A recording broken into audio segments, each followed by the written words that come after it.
Are you thinking of leaving corporate, but too afraid to make the move? Have you already escaped corporate, but are finding it hard to run your dream business? Are you wasting valuable time by attempting to figure challenges out on your own? We have created a podcast for corporate escapees running their own business. This is the Corporate Escapees Podcast by Build, Live, Give. We bring you first-hand experiences of guests going through many of the struggles you face each and every day as a corporate escapee. We get real with no corporate BS. And now, over to your host, Paul Higgins. Welcome to the Corporate Escapees Podcast by Build, Live, Give. I'm Paul Higgins and I'm your show host. And today we have Conrad Francis from Inspired Money. Conrad actually came to Australia from Myanmar, formerly known as Burma, at age 1. And he went through school, had a great childhood, then started uni, but felt that it wasn't quite right for him. And he left and worked for one of the largest banks in Australia. And then he went through some personal hard times and issues, which he talks openly about in the podcast. And that then led him to starting his own business. And he realized now in hindsight that that probably wasn't the best move and it wasn't the right time. And then he got involved with a business partner. And unfortunately, that didn't go to plan. And he learned a lot from that, which once again, he goes through in detail in this podcast. But over the last 7 years, he's built a very successful financial planning practice. And he talks about some key insights on how to improve your financial planning. And he also talks about the importance of build, live, give. And that's really about how he lives his life. And that's why I'm so excited to bring you this interview today. So now what I'll do is hand you over to Conrad Francis from Inspired Money. If you're enjoying listening to our guest stories, just letting you know we have a community for corporate escapees who are rapidly growing their dream business to find freedom. Just like you, it's called BLG Boost. You get exclusive access to a forum of like-minded peers answering your most pressing questions. You get actionable tips to solve your most common challenges. You get hundreds of trusted suppliers to save you time and money. You get member-only discounts. You get direct access to coaching by a global leader in the field and easy to implement content solving common topics mentioned in popular threads. If you are tired of being alone and are seeking the freedom of running your own business whilst meeting your financial goals, go to buildlivegive.com/webinar. In case you missed it, the link will be in the show notes. Please check it out. Welcome, Conrad Francis, to the Build, Live, Give show. Today, we're going to get to know a little bit more about you, but why don't you start with a bit of your backstory? Yeah, thanks, Paul. Thanks for the opportunity. Backstory, I guess, migrated to this country back in 1973 with my mum, dad, and sister. My younger brother was born here, and I basically had to establish ourselves here, which was obviously very interesting when you're young and you have no idea. Because I came here when I was 1, and I really didn't have an idea where I originated from. And so trying to live in a country where you're trying to grow some roots and your parents keep reminding you how great things were back home, and you don't know what home looked like. It was a very interesting childhood growing up. Where was home? Home was a place called Burma, which is now called Myanmar. Okay, yes. And I have been back since, and it's a beautiful place, and it was nice to go back. But again, it's getting the context when your parents are trying to get you to value things. It's very hard to do that when you don't have any idea. Great. And whereabouts did you go to school and sort of start your corporate career? Yeah, I went to school. I went to a public primary school in East Beach Borough Primary, and then went to a Catholic all boys school, which became co-ed in my last year, which was again another disruption. That was Chisholm College in Bedford, which we were talking about earlier. Got into university, dropped out of university, and then went to work at the National Australia Bank for 10.5 years and established my career there. Great. And what's something outside of being from Burma or Myanmar, what else would your friends or family know about you that the BLG community wouldn't? Oh, I mean, I say this all the time. I mean, when you're talking to me about my profession and my passions, I'm pretty good with. But generally in life, I'm a pretty shy, introverted type of guy. I love my own time. I've become fascinated with just spending time by myself and understanding me. And Yeah, I mean, a lot of people that would see me would think that I'm more an extrovert, but I'm shy. Right, and well, we'll try to do our best to bring a bit of that out of you in today's interview. Well, But you're talking to me about things that I love, mate, so I think you might be okay. excellent. And so the NABs, what was sort of the last role that you did at the NAB? The last role I had at NAB was a manager of a financial planning business unit, and I looked after the branches of the northwest of the NAB, from Karratha up to Kununurra, which is a fair way in Perth, and then a couple of branches locally in the metropolitan area. And that was where I guess I got the taste for working in the financial planning section of finance, and where my passions were starting to get fulfilled. Great. And was things buoyant? I know that, it's very cyclical, the mining game. Yeah. What sort Well, of cycle were you in? early mid 90s. I mean, it was pre any sort of tech bubble, and I guess buoyancy. We're probably talking about economic climate. I mean, it was fairly buoyant, but in saying that, then we had the tech bubble of the early 2000s, and then we also had a few other bubbles that popped up along the way, and obviously the latest one being the downside of the mining boom over here in the West anyway. But yeah, I mean, you learn a lot. You learn a lot through all those times. And I've always said it, particularly in business, if you can grow in these types of markets, and you'll do very well when markets turn. So that's what the focus is and has been for us over the last year, 2 years.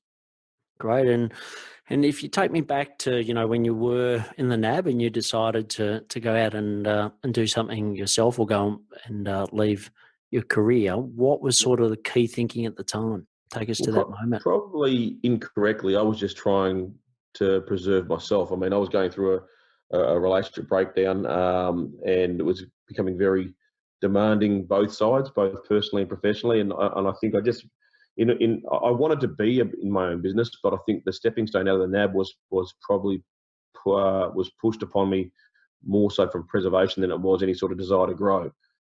Which then, upon reflection, lo and behold, it didn't really work out in that space. So a year and a half later, I pretty much severed the relationships, and I ended up going on my own holistically anyway. Right. And what did you sort of learn from that experience? What was sort of the key lessons you learned? Well, I think what my life has taught me, and that being another one of them, was you can't. You've got to deal with fear.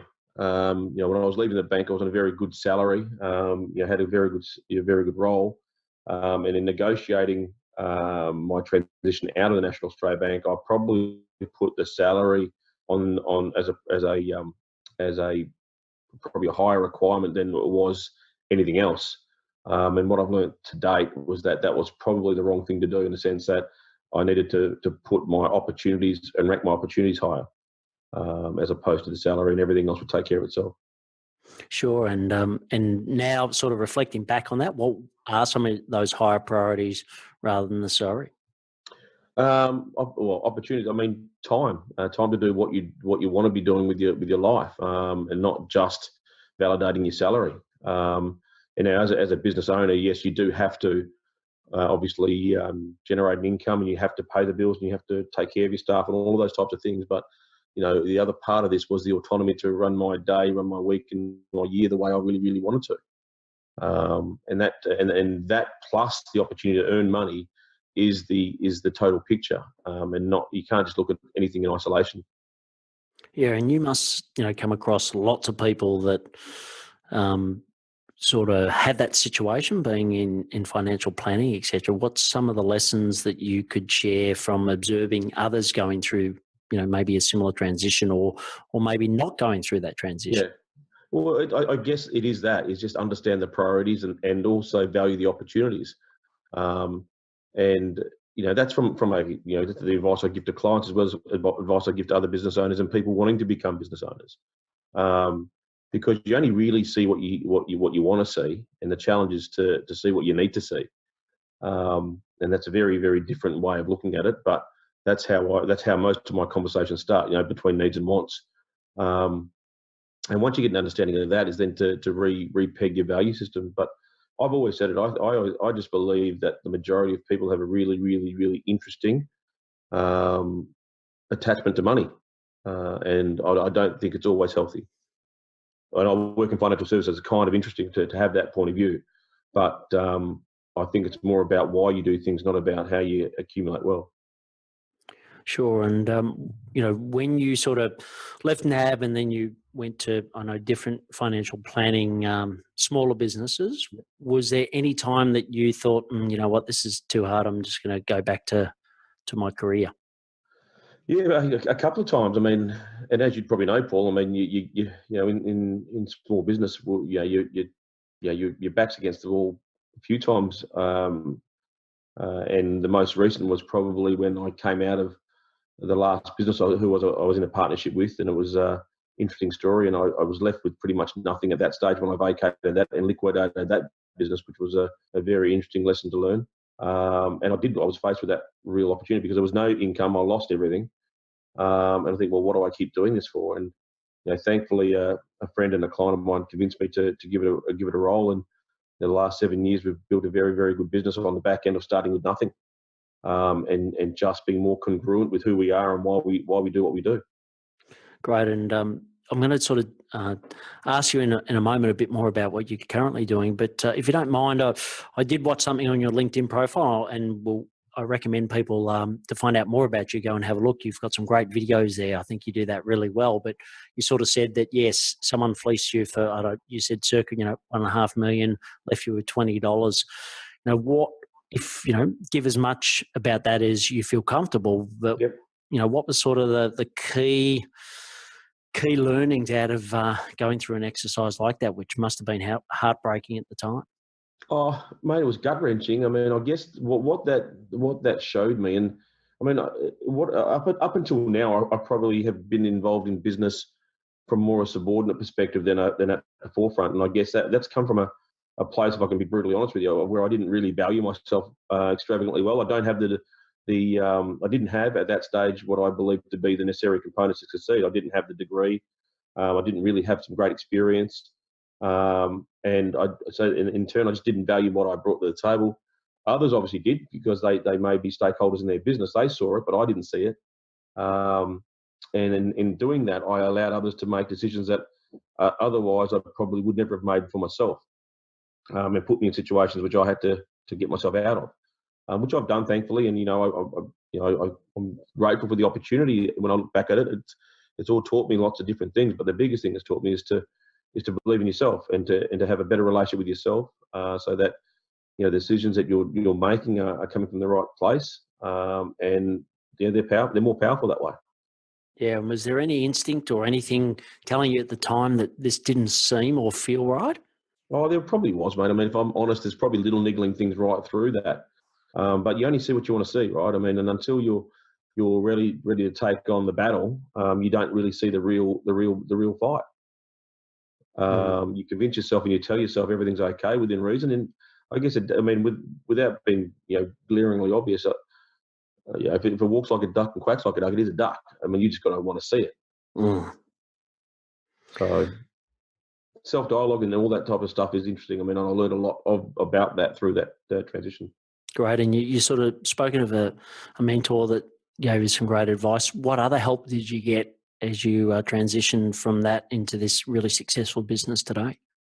I've always had help. I mean, I say always. I mean, whenever I've asked for it, I've been blessed to have some great people around me from various different walks of life, including priests. For if you ever have a chance to talk to people, it's a case of that everyone's got something to contribute. I guess no one knows what they can contribute to you unless you speak to them and ask them. And so there's from all different walks of life, I've had very, very good companionship and mentorship. And just people that want to challenge me. I mean, these days they just come thick and fast because they know that I'm open to it, and so everyone wants to throw their two bobs worth in. Then it becomes a question of filtering and spending time with what you need to spend time with, as opposed to everything that gets thrown at you. Yeah, and how do you go about filtering those? Prioritization, I think, is the main thing. I mean, learning to focus, parking the things that you need to come back to, and using the ones that are going to get you forward faster in the areas that you're currently focusing on. I think that's the real critical key right now. Yeah, look, that's a great skill, and I suppose it's one of the hardest things being an entrepreneur is to leverage between having brilliant ideas and actually focusing and getting your priorities right. Yeah, you got to get traction from your ideas. You've got to get traction from your actions. I think too many of us, and I speak to a lot of entrepreneurs on a regular basis, and just people in general. Without segregating. I mean, I think the key issue for us, and probably the reason why we've named the business Inspired Money, is that not enough people take action. And that's the case. Inspiring people to take action with their money, and great action with their money, is what we challenge people to do. Excellent. Well, the next section is around the build section. And if you walked into a party or a networking event tomorrow, how would you describe when someone said, "Hey, Conrad, what do you do?" Great question. It's one that I've spent some time with, because obviously to get congruent with yourself, it's you got to know why you exist for. And quite frankly, these days I exist to allow people to be the best versions of themselves and enable that through conversation, through coaching, through mentorship, through my business. Just anywhere I get an opportunity to interact with someone, it's a case of, okay, let's play the big game, and let's talk to how I can help you be a better version of yourself, so that you can go and have a greater impact on the world. Great. And the form that takes. So is it, is it, because I know it's mainly around finance, but do you go broader than that? So you look at the whole person when you're working with clients? Yeah, finance is an outcome. Money is an outcome. It's not a core situation. So when we're working with people, it's behavioural. It's mental. It's physical. It's emotional. And that transcends money. When you're working on those things with people, it transcends money. It actually becomes whole of life stuff. And that also applies across to my basketball coaching, which is a passion of mine, but I spend a lot of time in it. And it's a case of, I think becoming a better basketball coach is maybe a better business person, and vice versa. Because they're very, very similar skill sets, delivered very differently. And it's about trends. It's about, and I suppose I use this word a lot. It's transcending the helping people transcend their current state to achieve what they're trying to or would love to achieve in their life. Whether it be with their money, whether it be with their basketball careers, whether it be with their businesses, or just with themselves and their families. That's still all still worth transcending. Look, and I've got a 13-year-old son who's really passionate about basketball. And if you just had to say, a couple of key things that you as a basketball coach, learn on coaching people with basketball that can transcend into someone's life? Yeah. Well, the funny thing is with basketballers is and this is with anything. I mean, I've found a very, very funny niche where what I can teach on a basketball court applies to life. So, just hard work philosophies. It's talent and hard work that gets you everywhere in life, on a basketball court and off. And so, to your son and to anybody else that's listening that's got a sporting background or children that are in it, get them to understand that it's all about their passion. They've got to love doing it. I believe that we fundamentally, as parents, want to give our kids the best opportunity, which is great, but it's got to be the kids driving the opportunity. And I've said to my daughter, and I've said to my nieces and my nephews, unless you're waking mum and dad up to take them to take you to training, then you don't want it enough. So don't waste your time and their money. Mm. It's got to be something they want to drive, not you. Mm. Yes, and so often don't you see parents trying to live their past career? I get it. I understand. I think we're trying to do the right thing, but I just think somehow we've just missed it, and we've probably overstepped the boundaries of allowing that kid to develop into the best, child or sports person they want to, because, by giving them too much, we're not allowing them to earn it. Mm. And if I just go back to your current business, how do you make revenue today? Yeah, today, I mean, and the revenue model with financial services is been largely challenged over the years, moving from commission-based types of facilities and payments through to fee-for-service. And so in delivering fee-for-service models to solve financial situations for clients, we've really got to identify the value.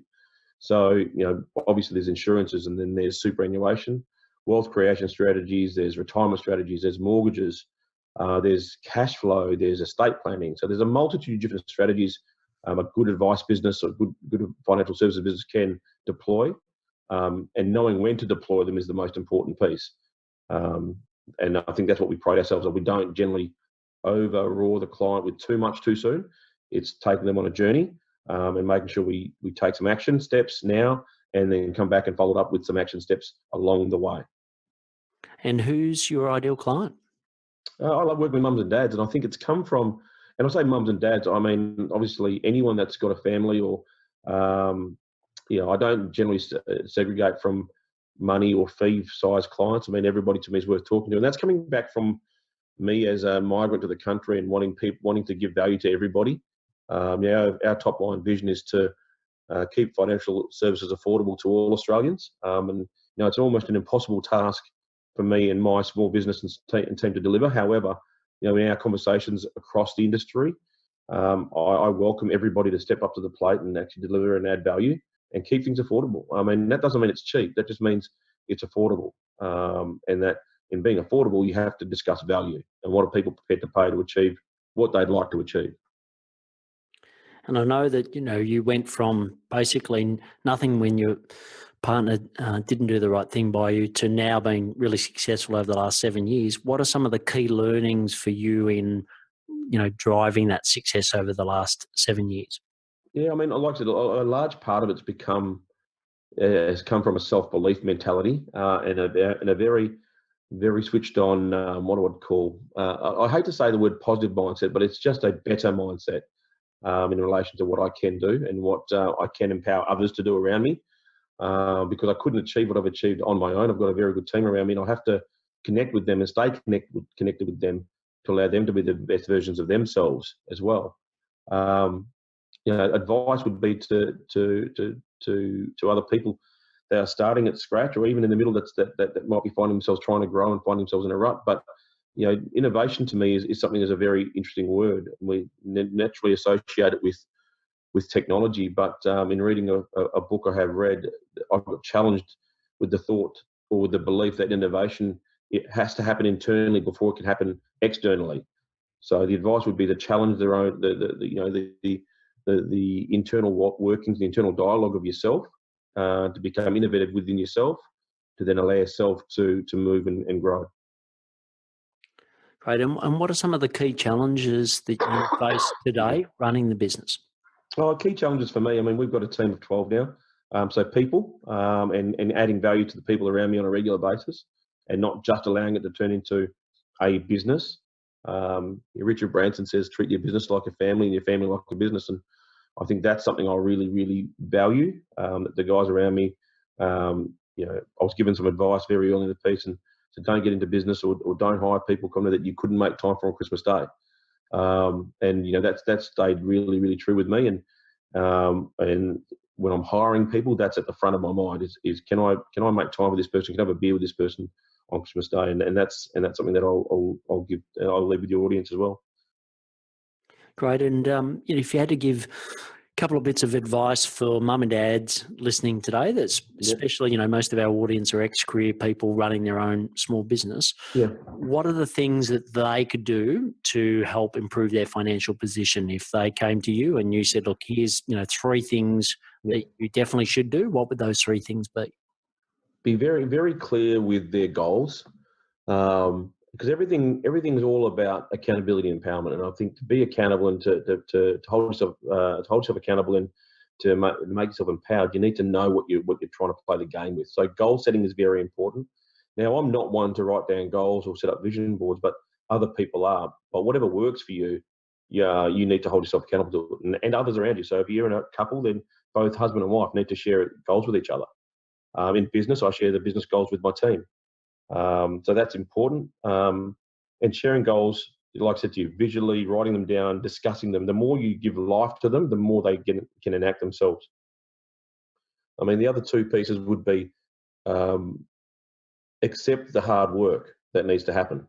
Now, that might change from any given time as to what that looks like. It might be, in the early days, it might be learning how to budget and save. And then in the middle part of life, it might be paying down debt. In the last part of life, it might be starting to understand the need to diversify. But whatever the work is, identify it and learn it and become an expert on it. And then lastly is to believe. Believe that everything that you want, you can achieve, but you just have to appreciate it from a spot of understanding and appreciating you'll always receive what you need in life. And it only is until you receive what you need willingly and openly and humbly that you will ever get a chance of achieving whatever it is you want in life. So you can have your wants, but appreciate your needs. Brilliant. And the next section is the live section. And what are some daily habits that help you run this successful business? Yeah, mate. I'm very, very driven by behaviours and habits, and my days are usually starting with meditation or prayer. So either one, depending upon how I feel, but usually meditation. I then journal in the morning, and then I go to the gym, depending on the day it is, and getting that part of physical workout in. They're the three real staples in my morning, and obviously work transpires however work transpires. Usually in the afternoons or evenings, I've got basketball coaching, come back and journal and again meditate / prayer, and then into bed, usually by about 12. So it's a fairly long day. I start at 5 in the morning. Great. And from a meditation point of view, is there any particular app or any particular approach that you use for meditation? Yeah, two things. I'm a massive fan of Tim Ferriss. So everything that you do, you should be able to track, and everything you track, you can then manage and improve. So, I've used an app called Muse, Muse, to help me structure my meditations and track my meditations of late. And that involves wearing a brainwave tracking headpiece, which then allows you to, the funny thing is it's actually gamified meditation. So when you can keep your mind in a calm headspace for a period of time, you get extra points. So it's actually allowed me to appreciate what an active, a calm, or a neutral mind space feels like. And therefore it's allowed me to have a better quality meditation. So that's been pretty good. But so that's been the major app. But there's plenty around the place, whatever suits people, I guess. Yeah, I heard John Lee Demas mention Muse the other day, and he said, there's two different sounds or something. So if you're in a calm state, it's one, and then if you're not, it's another. Yeah, so depending upon your background soundtrack, so I'm using the ocean track soundtrack at the moment. So when it's calm, it's very, very calm water splashing on the beach, and when it's when you're in an active mindset, it's big waves crashing on the beach. So it's actually quite interesting and very intuitive. Phenomenal.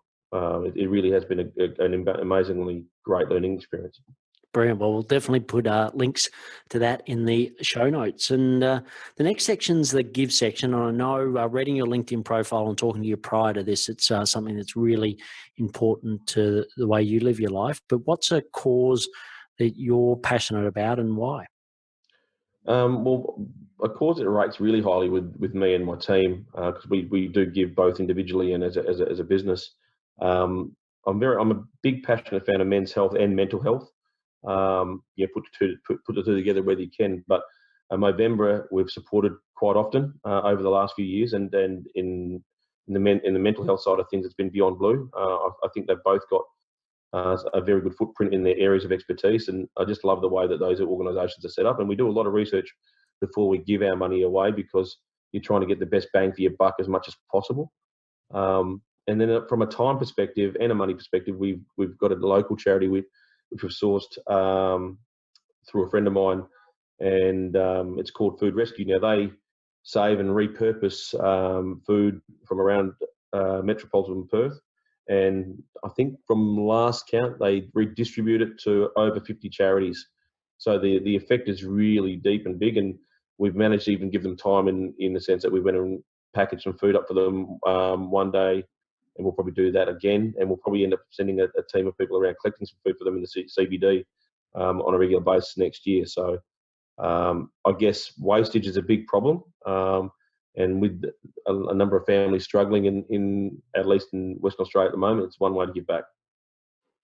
The next section and the last section is around the action section. So I'm just going to ask you some questions and, give around a minute, 60-second reply. So the first one is around your number one personal productivity tip. Be very focused. So know what it is you're trying to do, and allow yourself the respect to focus on that before you move on. Great. And some apps that are either on your phone or your desktop that you use on a regular basis. So like we saw earlier, Muse is one I use twice a day from a meditation perspective.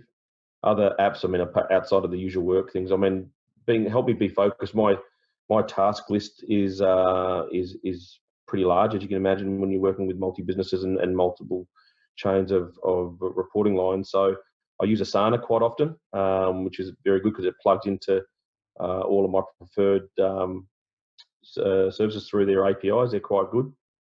The only other one I'd probably use a lot would be Spotify, to tell you the truth, and that's when I just want to get myself out of my thinking mode into a relaxed state. That's a great resource for music. Or if I can give you one more, there's something called Blinkist, Blinkist. Now that's an app for reading, which condenses books into 15 minutes audio, or the equivalent in their written notes. And yeah, that's been a phenomenal time saver for me, particularly if I want to consume knowledge prior to an event or just have some time audio booking. It's been fantastic. You can get a book into you, and if you like it, you can go out and buy the full book and read it at a later point in time. Great. And talking about books, what's a favourite book or podcast, and why? Well, I'll give you two. I mean, the podcast would be Tim Ferriss's podcast, weekly podcast at the moment, which is just because of its a variety and the quality of interviews that he does.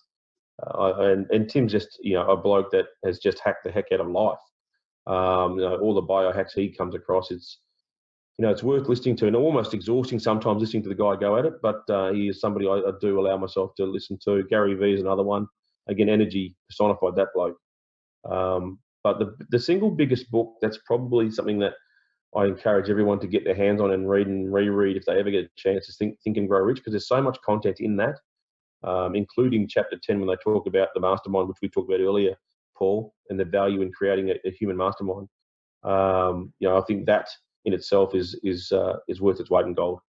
Yeah, and I haven't read the book, but I've listened to the audio, and the audios are fantastic. I can't remember the narrator, but it's brilliant to listen to, and you can get that on Audible or other like services.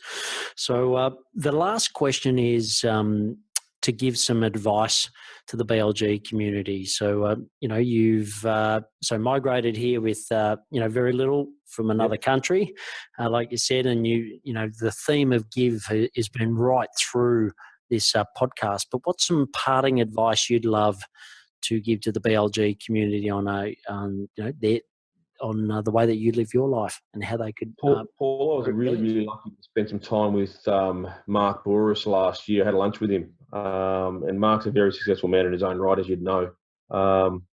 He owns and runs Yellow Brick Road, amongst other things, and has been extremely successful in life and in business.